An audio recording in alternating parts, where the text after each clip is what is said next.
අද කියලා දෙනවා උනාට මේක ඔයගොල්ලෝ perform කරන්න යන්නේ නැහැ. ගෙවල් වල වාඩි වෙන්න කියලා. ගෙවල් වල perform කරන්නේ නැහැ. ගුරුවරයෙක් යටතේ ගුරුවරයා exam එක කරන ගමන් විතරයි මේ දේවල් කරන්නේ.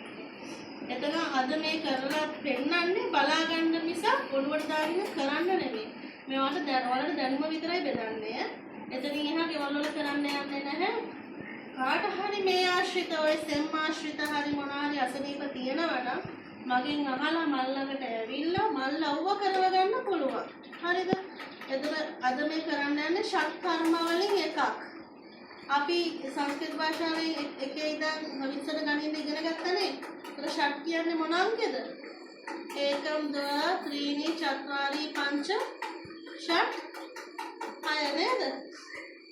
කර්ම ෂට් කර්ම. ඒ කියන්නේ අපේ ක්ලෙන්ස් කරන ක්‍රම. හරිද? හයක් තියෙනවා යෝගවල. සහ ආයුර්වේදයට අනුව පිළිගන්න. හරිද? එතකොට ක්ලෙන්සිං ක්‍රම හයෙන් එක ක්‍රමයක් තමයි මේ අද ඔය කරන්නේ. ඒකට අපි කියන්නේ ජල නීති. නැත්නම් ජල නීති ක්‍රියා. හරිද? එතකොට අපේ ඇඟ හඳුන්වනවා අපේ ඇඟේ තියෙනවා ත්‍රිදෝෂ. ත්‍රිදෝෂ කියලා අපි කියන්නේ අහලා තියෙනවා ත්‍රිදෝෂ. දෝෂ තුනක් තියෙනවා අපේ ඇඟේ. එකක් ඇවිල්ලා මොකද්ද? වාත. දෙක පිත්ත. තුන කෆ. හරිද? වාත පිත්ත කෆ. ඔන්න ඔය තුන එක එක්කෙනාගේ බොඩි ටයිප් එක අනුව එක එක විදිහට. උදාහරණයක් මම ගත්තොත් මගේ මස්කියුලින් ප්‍රමාණය වැඩි නේ මගේ මසල්ස් ප්‍රමාණය වැඩි. එතකොට මම සෙම් සහිත ඇඟක්. එතකොට මම කෆා ගණයට අයත්. දෝෂ බැලන්ස් කරන්න උපකාරී වෙනවා ෂට් කර්මය. එතකොට ෂට් කර්මයන් වලින් ජල නීති ක්‍රියාවලිය ගැන කතා කරොත් සෙම මියුකස් කියන්නේ අපි සෙම අයින් කරගන්න. එතකොට ඔය සයිනස් සමාරුව කියන්නේ අපි අපේ ඔළුවේ සෙම පිරෙනවා කියන්නේ අහලා තියෙනවද? ඔය සමහරකගේ මූණ ඇහි එක පැත්තක් රිදෙනවා. නේද? ඇහ වටේ විතර තියනවද? මෙන්න ඇහ වටේ රිදෙන එක මූණේ පැත්ත. නැත්තම් නළලක පැත්ත. එතකොට විශේෂයෙන් සයිනස් අමාරුවට ගොඩාක් හොඳ එකක්. හරිද? මේකෙන් වෙන්නේ අපේ ඇඟේ තියෙන සෙම අයින් කරන එක. ස්පෙෂලි ඔළුවේ තියෙන සෙම අයින් කරන එක.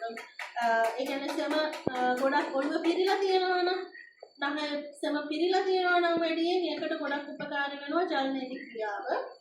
එතකොට ජල නීති ක්‍රියාව කරපුවාම කෆා මේන්ටේන් වෙනවා. කෆා බැලන්ස් වෙනවා. මේන්ටේන් වෙනවා නෙමෙයි කෆා බැලන්ස් වෙනවා.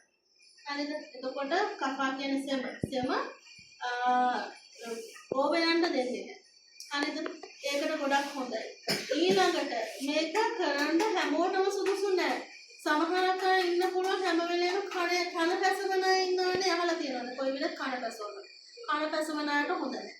ඊළඟට හැම වෙලේම සීත කාලය ආවම නහයෙන් බ්ලීඩින් වෙන අය ඉන්නවා. ඒතන නහයෙන් බ්ලීඩ් වෙන අය හොඳ නැහැ. ඔය වගේ එක ඉෂුස් තියෙන අයට හොඳ නැහැ. හැබැයි ඉෂුස් නැති අය මේක කරනවා නම් ඇත්තටම අර සෙමයින් වෙන්න වගේම ෆේෂල් මසල් එකේ තියෙන අපහසුතා එතකොට ඊට අමතර ඇන්සයිටි ડિප්‍රෙෂන් ටෙන්ෂන් ගතිය තියෙනවා නම් අර ඔළුව නිදහස් වෙනවා කියන්නේ සෙම පිළිලා කියන්නේ නිදහස් වෙනකොට ඒක හරි රිලීෆ් එකක්. තේරුණාද? ඒක ලෝක මේක කියලා. කරන්න ඕනේ උදේ විතරක්. හරිද? හෙම්බිරිස්සාව තියෙන දවසට කරන්න හොඳම නැහැ. සෙම අයින් කරන්න තමයි මේක කරන්නේ. නමුත් හෙම්බිරිස්සාව තියෙන දවස්වල නහය બ્લોක් නේ. නහය બ્લોක් වෙද්දි කරන්නේ නැහැ. මොකද වතුර ඉස්මොල්ලේ යන්න පුළුවන්. හරිද? මේ තියෙන උණු වතුර. මද රස්නේ උණු වතුර. රස්නේ කියන්නේ ඇඟට දාලා බලපුවම චුට්ටක් පිච්චෙන තත්ත්වයට වගේ තියෙන මද රස්නේ උණු වතුරට ලුණු දාලා තියෙනවා. හරිද? ඒ පදම මොනවාද මුකුත් මම ඔයාලට කියලා දෙන්නේ නැහැ. මොකද ගෙවල් වල කරොත් එම් ප්‍රශ්නයක්. හරිද? ඒ නිසා මම පදම කොහොමද ලුණු ප්‍රමාණය දාන්න ඕනේ? මොන ප්‍රමාණයේ ලුණු වතුර තියෙන්න ඕනේ මුකුත් කියන්නේ ඒවා අවශ්‍ය නම් පර්සනලි අවිල්ලා අහලා කරගන්න පුළුවන්. එතකොට මේක එක එක්කෙනාගේ ඇඟ අනුවත් අපි ඩිසයිඩ් කරන්න ඕනේ තියෙන හෙල්ත් කන්ඩිෂන් අනුව ඩිසයිඩ් කරන්න ඕනේ කරනවද නැද්ද කියලා. හරිද? කරන විදිහ අනිවාර්යෙන් මලාසනයට එන්නම ඕනේ. මලාසනේ නැතුව මෙහෙම කරන්නේ. මේ නහයෙන් වතුර දාලා මේ නහයෙන් ගන්න පුළුවන් වෙන්න ඕනේ. ඒක තමයි ක්‍රමය. හරිද?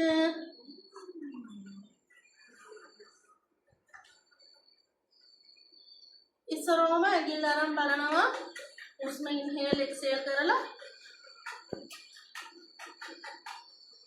කොහොමද වැඩිපුරම ඇක්ටිව් නහය කියලා. තේරුණාද? නාස්පුඩු කොහොමද වැඩිපුරම ඇක්ටිව්? වැඩිපුරම ඇක්ටිව් නහයට තමයි මෙන්න මේ කොන දාන්නේ. තේරුණාද? තේරුණාද? අර ඊට කලින් මේ අත උඩ සාමාන්‍ය සෙන්සිටිව් උනේ.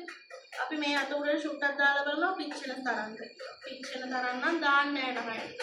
පිච්චීගෙන ඇතුළට යන්නේ. තේරුණාද? එතකොට පෙතර දරා ගන්න පුළුවන් ප්‍රමාණයේදී විතරයි අපි පාවිච්චි කරන්නේ. එතකොට මේ විදිහට චින්න කොසවලා. හරිද? මේක දානවා මෙහෙම නේ. එතකොට මේක දාලා වක් කරන්න ඕනේ එහා නමෙන් එන්න. එතකොට කොයිම මොහොතකවත් කට පියාගෙන හුස්ම ගන්න අනිවාර්යෙන් යනවා ඔළුවේ. හරිද? කට අරගෙන විතරමයි හුස්ම ගන්න. හරිද?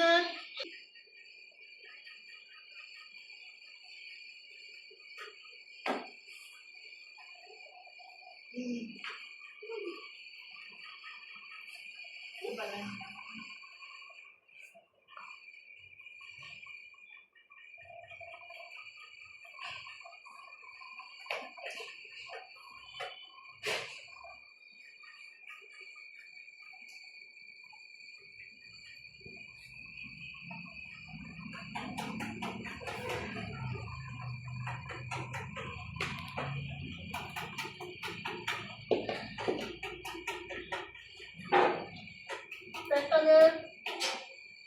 එතකොට මේ නහයෙන් දාලා මේ නහයෙන් එන්න ඕනේ වතුර.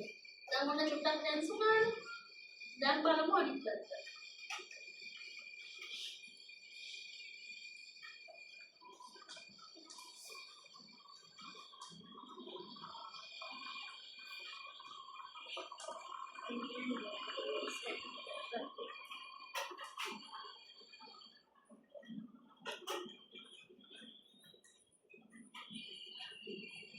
මේක කරනවනේ. මේක හරියට ඉවර වෙනකම්ම කරන්න ඕනේ පොලිසිතු කරන්න. හරිද? කරලා ඉවර වෙලා හිට ගන්න නැහැ එකපාරට. දැන් නහය තියෙන සෑහෙන හොටු ප්‍රමාණයක්. ඔන්න දැන් අයින් කරා. හරිද? ඊට පස්සේ හිට ගන්නවා. ඒ කියන්නේ හිට ගන්න උක්කට ආසනයට හිට ගන්න විදිහට. හරිද? මේ විදිහට මේ ඒකල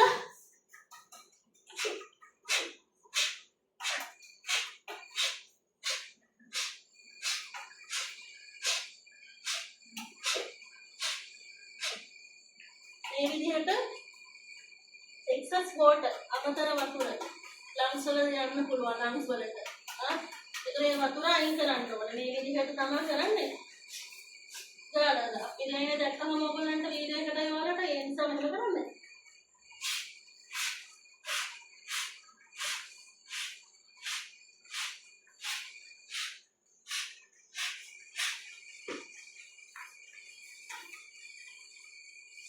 දැන්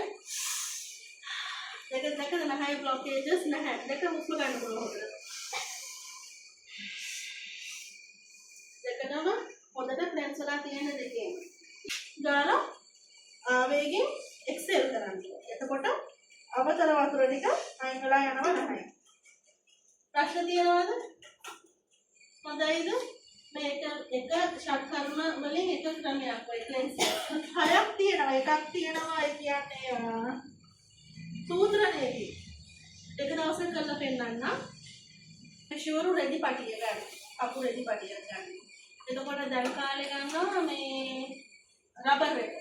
දැන් නහයෙන් දාලා කටින් ගන්නවා. තේරුණාද? ඒක තමයි ක්ලෙන්ස් කරන්නේ. මේ නහයයි කටයි. තේරුණාද? ඒක ඔය ඉස්සර යෝග ඍෂිවරු කරපු ක්‍රම ඕවා. තේරුණාද? ඉතින් මේ අමාරුයි ඒ කියන්නේ ඒක කරන්න අමාරුයි. නමුත් ඒක කරොත් එහෙම ඉතින් බෙනිෆිට් එකකුත් තියෙනවා. ප්‍රතිඵල තියෙනවා. ඒ වගේ ක්‍රම ගොඩක් තියෙනවා. ඉස්සරහට ඒවා කියලා දෙන්නම් ටිකක්.